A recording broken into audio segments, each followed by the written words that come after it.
Hey guys, Iceman here.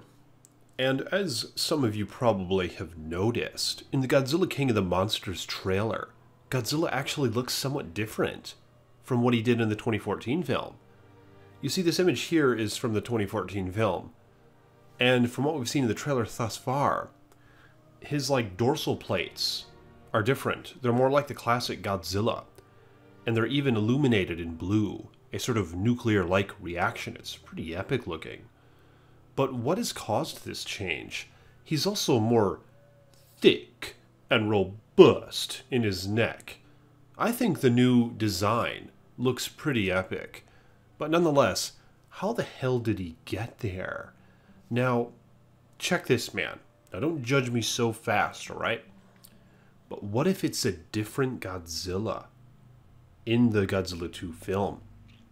In fact, what if at the first part of the Godzilla 2 film, Ghidorah kills Godzilla, and then Shirazawa goes down and tries to resurrect one or resurrect another from the past, or something like that, and then we get to see this new version of Godzilla, which is actually maybe a different one.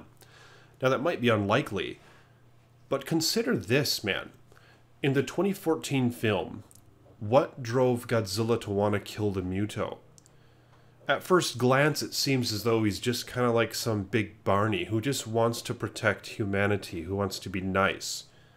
But perhaps there's something more involved in his reasonings as to why he did what he did.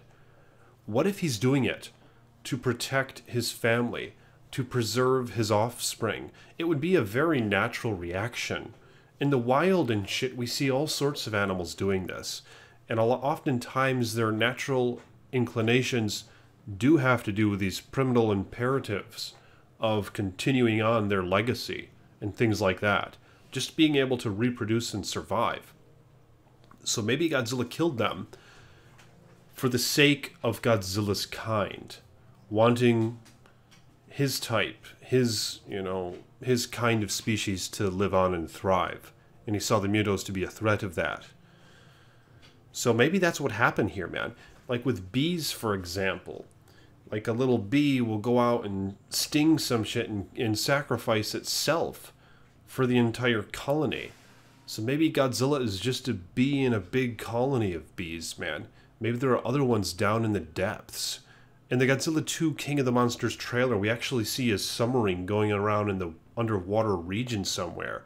What seems to be like the city of Atlantis or something. And there are some old primal paintings of Godzilla on the walls, some of which differ from the other. They have a slightly different design from what we've seen in the previous one. So what if there are multiple Godzillas? Yeah, wouldn't that be whack? Now, I think there was one more thing I wanted to bring up here, man. I kept a little note here. I mean, it might not be the case, but it's just speculation, and I think if this were to be the occurrence, it would be very, very impactful to shatter us as an audience, as a Godzilla fan base, like early in the film perhaps. Instead of just it all building up to the final battle like a lot of films do, what if we actually see our hero fall at the beginning? I think that would be a hell of a lot more impactful, man, and memorable. And it doesn't have to be a new Godzilla even. It could be the same Godzilla. But as mentioned, his design changes some. So what if Ghidorah does beat his ass? And Godzilla then needs to be resurrected by an atomic blast of some sort. So maybe Dr. Shirazawa goes down to do that. And then we get to see Godzilla rising up out of the water with his infused physical body with atomic energy and stuff like that. And then he blasts his breath up into the air as a call to arms, to call on to Mothra perhaps. And I doubt Rodan, but maybe Rodan as well. It's hard to say, but Rodan seems like a real prick. Like a real vigilante sort of evil thing, who probably only seeks for his own self-preservation. But it's hard to say right now. But Rodan doesn't seem very friendly from what I can tell. But nonetheless, something's going on with Godzilla, and his physical traits have changed, and I wonder if we're going to see the reason as to why. But let me know your thoughts on this in the comments section below. And I appreciate you guys. If you will, like this video, subscribe, and become a patron if you want. A link is in the description below.